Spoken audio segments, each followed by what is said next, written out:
ಕರ್ತನ ಪರಿಶುದ್ಧವಾದ ನಾಮಕ್ಕೆ ಸ್ತೋತ್ರವಾಗಲಿ. ನಮ್ಮ ದೇವರು ಅದ್ಭುತನಾದಂತಹ ದೇವರು ಆತನಾಗಿದ್ದಾನೆ. ನಮ್ಮ ಒಡೆಯನು ರಕ್ಷಕನಾಗಿರುವಂಥ ಯೇಸು ಕ್ರಿಸ್ತನ ಹೆಸರಿನಲ್ಲಿ ನಾನು ನಿಮಗೆ ವಂದನೆಯನ್ನು ಸಲ್ಲಿಸುವವನಾಗಿದ್ದೇನೆ.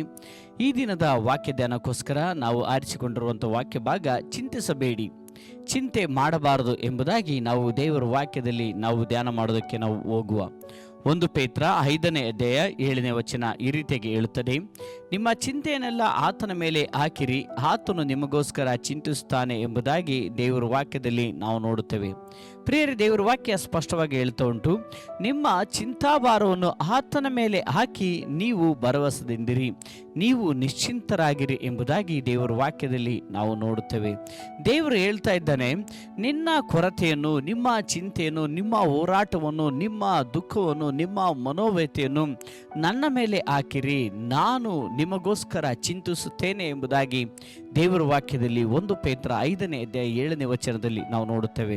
ಪ್ರಿಯರೇ, ನಮ್ಮ ದೇವರು ನಮಗಾಗಿ ಚಿಂತಿಸುವ ದೇವರು ಆತನಾಗಿದ್ದಾನೆ. ನಮಗಾಗಿ ಒಳ್ಳೆಯ ಆಲೋಚನೆಯನ್ನು ಮಾಡಿದಂಥ ದೇವರು ಆತನಾಗಿದ್ದಾನೆ. ನಾವು ಲೋಕದಲ್ಲಿ ನಾವು ನೋಡೋದಾದರೆ ಮನುಷ್ಯರಿಂದ ಯಾವುದೇ ಮನುಷ್ಯರು ನಮಗಾಗಿ ಚಿಂತಿಸಲು ಸಾಧ್ಯ ಇಲ್ಲ. ನಮಗೋಸ್ಕರ ಕೆಲವೊಬ್ಬರು ಒಳ್ಳೆಯದನ್ನು ಮಾಡಬಹುದು, ನಿಮ್ಮ ಕೊರತೆಯನ್ನು ನೀಗಿಸಬಹುದು, ನಿಮಗೆ ಹಣದ ಸಹಾಯವನ್ನು ಮಾಡಬಹುದು, ನಿಮಗೆ ಊಟವನ್ನು ಕೊಡಬಹುದು, ಆಹಾರವನ್ನು ಒದಗಿಸಿಕೊಡಬಹುದು, ಅಥವಾ ನಿಮಗಿರುವಂಥ ಕೊರತೆಗಳನ್ನು ನೀಗಿಸುವುದಕ್ಕೋಸ್ಕರ ಅವರು ಯಾವುದೇ ವಿಧವಾದ ಸಹಾಯವನ್ನು ಅವರು ಮಾಡಬಹುದು. ಆದರೆ ನಿಮಗೋಸ್ಕರವಾಗಿ ಚಿಂತೆ ಮಾಡೋದಕ್ಕೆ, ನಿಮಗೋಸ್ಕರ ಒಳ್ಳೆಯ ಆಲೋಚನೆ ಮಾಡೋದಕ್ಕೆ ಈ ಲೋಕದಲ್ಲಿರುವಂಥ ಯಾವುದೇ ಮನುಷ್ಯರಿಂದ ಸಾಧ್ಯ ಇಲ್ಲ. ಕಾರಣ ಏನೆಂಬುದಾಗಿ ನೋಡೋದಾದರೆ ಮನುಷ್ಯರಿಗೆ ಆ ಶಕ್ತಿ ಸಹ ಇಲ್ಲ. ಯಾವುದೇ ಮನುಷ್ಯರಿಗೆ ನಿಮಗೋಸ್ಕರ ಒಳ್ಳೆಯ ಆಲೋಚನೆಯನ್ನು, ನಿಮಗೋಸ್ಕರ ಒಳ್ಳೆಯದನ್ನು ಮಾಡುವುದಕ್ಕೆ ಶಕ್ತಿ ಇಲ್ಲ. ಅವರು ನಿಮಗೆ ಸಹಾಯವನ್ನು ಮಾಡಬಹುದು, ಆದರೆ ಒಳ್ಳೆಯದನ್ನು ಮಾಡಬೇಕು ಎಂಬುದಾಗಿರೋದಾದರೆ ಅದು ದೇವರಿಂದನೇ ಬರುವಂಥದ್ದಾಗಿದೆ. ಒಳ್ಳೆಯದು ಮತ್ತು ಶ್ರೇಷ್ಠವಾದದ್ದು ಅದು ದೇವರಿಂದನೇ ಬರುವಂಥದ್ದಾಗಿದೆ. ದೇವರ ವಾಕ್ಯದಲ್ಲಿ ನಾವು ನೋಡ್ತೇವೆ, ಎಲ್ಲ ಒಳ್ಳೆಯ ತನಗಳು ಮೇಲಣಿಂದನೇ ಇಳಿದು ಬರುವಂಥದ್ದಾಗಿದೆ. ಸೊ ದೇವರಿಂದಲೇ ಒಳ್ಳೆಯ ಸಂಗತಿಗಳು ಬರುವಂಥದ್ದಾಗಿದೆ. ಆದ ಕಾರಣ ನಮ್ಮ ದೇವರು ನಮ್ಮ ಕುರಿತು ಆತನು ಒಳ್ಳೆಯ ಆಲೋಚನೆಯನ್ನು ಆತನ ಇಟ್ಟಂತ ದೇವರಾಗಿದ್ದಾನೆ. ಆತನ ಒಂದು ಶ್ರೇಷ್ಠವಾದ ಆಲೋಚನೆಯನ್ನು ನಮ್ಮ ಜೀವಿತದಲ್ಲಿ ಆತನು ಇಟ್ಟಿರುವಾಗ ನಮ್ಮ ಜೀವಿತದಲ್ಲಿ ಬರುವಂಥ ಹೋರಾಟಗಳು, ಸಮಸ್ಯೆಗಳಿಗೆ, ದುಃಖಗಳಿಗೆ ನಾವು ಚಿಂತೆ ಮಾಡದೆ, ಅದರ ವಿಷಯವಾಗಿ ಚಿಂತಿಸದೆ, ಅದರ ವಿಷಯವಾಗಿ ನಾವು ಕಳವಳಗೊಳ್ಳದೆ ನಾವು ದೇವರನ್ನೇ ನೋಡುತ್ತಾ ಇರಬೇಕು. ಯಾವಾಗ ನಾವು ದೇವರನ್ನೇ ನಾವು ನೋಡುತ್ತಾ ಇರ್ತೀವೋ ದೇವರ ಒಂದು ಅದ್ಭುತವಾದ ಸಹಾಯ ನಮ್ಮ ಜೀವಿತಕ್ಕೆ ಒದಗಿ ಬರುವಂಥದ್ದಾಗಿದೆ. ಪ್ರಿಯರೇ, ದೇವರ ವಾಕ್ಯದಲ್ಲಿ ನಾವು ನೋಡ್ತೇವೆ, ನಾವು ದೇವರ ವಾಕ್ಯದಲ್ಲಿ ನೋಡೋದಾದರೆ ಚಿಂತೆ ಎಂಬುವಂಥದ್ದು ಅದೊಂದು ಕೇಡಾಗಿದೆ. ಚಿಂತೆ ನಮಗೆ ಕೇಡನ್ನು ಕಲ್ಪಿಸುವಂಥದ್ದಾಗಿದೆ. ಚಿಂತೆ ನಮ್ಮ ಜೀವಿತಕ್ಕೆ ಅನಾರೋಗ್ಯವನ್ನು ತೆಗೆದುಕೊಂಡು ಬರುತ್ತೆ. ಚಿಂತೆ ನಮ್ಮ ಜೀವಿತಕ್ಕೆ ಅಪನಂಬಿಕೆಯನ್ನು ತೆಗೆದುಕೊಂಡು ಬರುತ್ತೆ. ಚಿಂತೆ ನಮ್ಮ ಜೀವಿತವನ್ನು ಹಾಳು ಮಾಡುವಂಥದ್ದಾಗಿದೆ. ನಾವು ದೇವರ ವಾಕ್ಯದಲ್ಲಿ ನಾವು ನೋಡಿಕೊಳ್ಳುವ ಲೂಕನ ಬರೆದ ಸುವಾರ್ತೆ 8ನೇ ಅಧ್ಯಾಯದ 14ನೇ ವಚನ ಈ ರೀತಿಯಾಗಿ ಹೇಳುತ್ತದೆ, ಬೇರೆ ಕೆಲವರು ವಾಕ್ಯವನ್ನು ಕೇಳಿದ ಮೇಲೆ ಬರುತ್ತಾ ಈ ಜೀವಮಾನದಲ್ಲಿ ಆಗುವ ಚಿಂತೆ ಐಶ್ವರ್ಯ ಭೋಗಗಳಿಂದ ಅಡಗಿಸಲ್ಪಟ್ಟು ಫಲವನ್ನು ಮಾಗಿಸುವುದಿಲ್ಲ ಎಂಬುದಾಗಿ ದೇವರ ವಾಕ್ಯದಲ್ಲಿ ನಾವು ನೋಡುತ್ತೇವೆ. ಚಿಂತೆ ನಾವು ಫಲ ಕೊಡದ ರೀತಿಯಲ್ಲಿ ನಮ್ಮ ಫಲವನ್ನು ತಡೆ ಹಿಡಿಯುತ್ತದೆ. ಚಿಂತೆ ನಾವು ದೇವರಿಗೋಸ್ಕರ ವೈರಾಗ್ಯವುಳ್ಳ ಜೀವಿತವನ್ನು ಮಾಡದ ರೀತಿಯಲ್ಲಿ ತಡೆ ಮಾಡುತ್ತೆ. ಚಿಂತೆ ನಾವು ಕರ್ತನಿಗೋಸ್ಕರ ಬಲವಾದ ಕಾರ್ಯಗಳನ್ನು ಮಾಡದ ರೀತಿಯಲ್ಲಿ ಅದು ತಡೆ ಹಿಡಿಯುತ್ತದೆ. ಚಿಂತೆ ನಮ್ಮ ಜೀವಿತವನ್ನು ಹಾಳು ಮಾಡುತ್ತದೆ. ಚಿಂತೆ ಸೈತಾನದ ಒಂದು ಅಸ್ತ್ರವಾಗಿದೆ. ಚಿಂತೆ ಸೈತಾನನ ಒಂದು ಆಯುಧವಾಗಿದೆ. ಸೈತಾನನು ಈ ಚಿಂತೆ ಎಂಬ ಆಯುಧವನ್ನು ತೆಗೆದುಕೊಂಡು ಆತನು ನಮ್ಮ ಜೀವಿತವನ್ನು, ದೇವ ಮಕ್ಕಳ ಜೀವಿತವನ್ನು ಹಾಳು ಮಾಡೋದಕ್ಕೆ ಆತನು ಬಯಸ್ತಾನೆ. ದೇವರು ಹೇಳ್ತಾರೆ, ನೀವು ಚಿಂತೆ ಇಲ್ಲದವರಾಗಿರಬೇಕೆಂಬುದೇ ನನ್ನ ಇಷ್ಟ ಎಂಬುದಾಗಿ.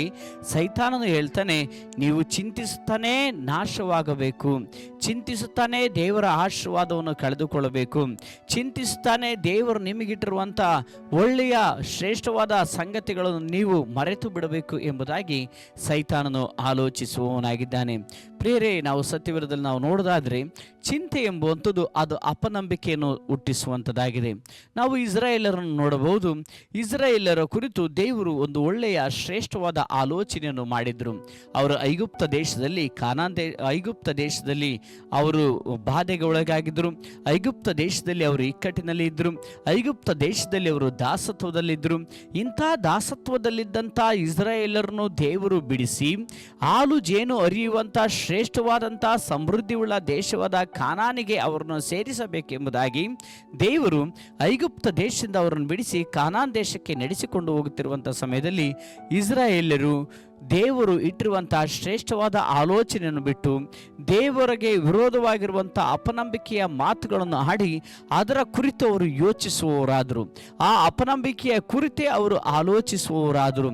ಈ ರೀತಿಯಾಗಿ ಅಪನಂಬಿಕೆಯಲ್ಲಿ ಅವರು ತೊಡಗಿಸಿಕೊಂಡ ಕಾರಣ, ಈ ರೀತಿಯಾಗಿ ಅಪನಂಬಿಕೆಯಲ್ಲಿ ಅವರು ಇದ್ದ ಕಾರಣ ದೇವರು ಅವರಿಗೆ ಇಟ್ಟಿದ್ದಂಥ ಕಾನಾನ್ ದೇಶವನ್ನು ಅವರು ಹೊಂದಿಕೊಳ್ಳೋದಕ್ಕೆ ಸಾಧ್ಯ ಆಗಲಿಲ್ಲ.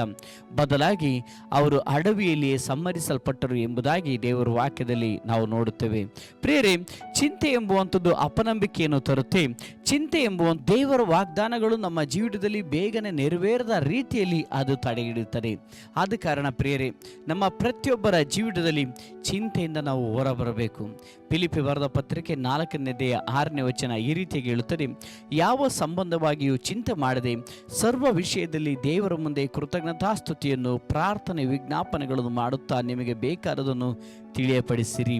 ಹಾಗಾದರೆ ನಾವು ಚಿಂತೆಯಿಂದ ಹೇಗೆ ಜಯವನ್ನು ಹೊಂದುವುದು ಎಂಬುದಾಗಿ ನೋಡೋದಾದರೆ, ಎಲ್ಲ ಸಮಯದಲ್ಲಿಯೂ ದೇವರಿಗೆ ಕೃತಜ್ಞತಾಸ್ತುತಿ ಮಾಡುತ್ತಾ, ಎಲ್ಲ ಸಮಯದಲ್ಲಿಯೂ ದೇವರಿಗೆ ಪ್ರಾರ್ಥನೆ ಮಾಡುತ್ತಾ, ಎಲ್ಲ ಸಮಯದಲ್ಲಿಯೂ ದೇವರಿಗೆ ವಿಜ್ಞಾಪನೆ ಮಾಡುತ್ತಾ ಇರುವಂಥ ಸಮಯದಲ್ಲಿ, ಕೃತಜ್ಞತಾ ಸ್ತುತಿಯನ್ನು ಮಾಡುತ್ತಿರುವಂಥ ಸಮಯದಲ್ಲಿ ನೀವು ಚಿಂತೆಯನ್ನು ಜಯಿಸುವುದಕ್ಕೆ ಸಾಧ್ಯವಾಗುತ್ತದೆ.